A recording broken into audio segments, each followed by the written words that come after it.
E tendering की वापसी को लेकर सरकार का विरोध कर रहे सरपंचों की चपेट में बीते दिन डिप्टी सीएम दुष्यंत चौटाला भी आ गए। Deputy CM Deenbandhu sir Chhoturam जयंती के मौके पर एक कार्यक्रम में शामिल होने के लिए कैथल के जाट शिक्षण संस्थान में पहुंचे थे। अब जैसे ही सरपंचों को डिप्टी सीएम के आने की भनक लगी तो वो भी सड़कों पर उतर आए और नारेबाजी करते हुए कार्यक्रम स्थल की ओर बढ़ने लगे। हालांकि पुलिस ने उन्हें डिप्टी सीएम तक नहीं पहुंचने दिया और बसों में भरकर थाने ले गई। आपको बता दें कि कुछ दिन पहले भिवानी में भी इसी तरह का विरोध पंचायत मंत्री देवेंद्र बबली को भी देखने को मिला था, जब वो भिवानी जिला कष्ट निवारण समिति की बैठक लेने के लिए भिवानी पहुंचे थे। इतना ही नहीं, प्रदेश के सरपंच ऐलान कर चुके हैं कि वो अब आर पार की लड़ाई के मूड में हैं और उनका अगला टारगेट सीएम मनोहर लाल का कार्यक्रम रहेगा।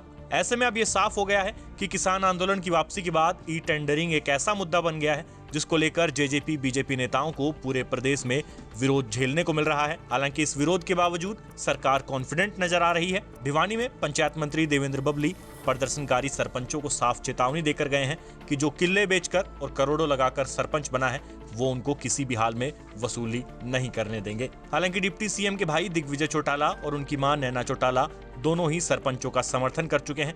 अब ऐसे में ये समझना मुश्किल हो रहा है कि सीएम, डिप्टी सीएम और पंचायत मंत्री ई टेंडरिंग को सही बता रहे हैं तो फिर दिग्विजय चौटाला और नैना चौटाला को वो ये बात क्यों नहीं समझा पा रहे। आखिर ई टेंडरिंग को लेकर जेजेपी एकमत क्यों नहीं है। वहीं अगर बीजेपी की बात करें तो हिसार लोकसभा से सांसद बृजेंद्र सिंह ने भी जींद में एक कार्यक्रम के दौरान सरपंचों की मांग का समर्थन करते हुए कहा था कि 2 लाख तक के काम वाली लिमिट को बढ़ाया जाना चाहिए।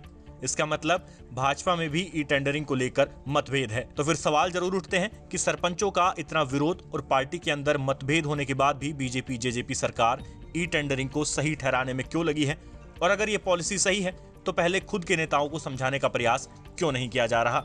हालांकि अब देखना होगा कि कहीं ई टेंडरिंग का हश्र भी तीनों कृषि कानून जैसा तो नहीं होगा जिसे सरकार शुरुआत में खूब डिफेंड कर रही थी और अंत में किसानों के भारी विरोध के बाद तीनों कानून वापस लेने पड़े थे। तो अब देखते हैं कि ई टेंडरिंग की ये लड़ाई कितनी लंबी खिंचती है और इसका क्या परिणाम निकलकर सामने आता है। कैथल से हरियाणा तक के लिए वीरेंद्र पुरी की रिपोर्ट।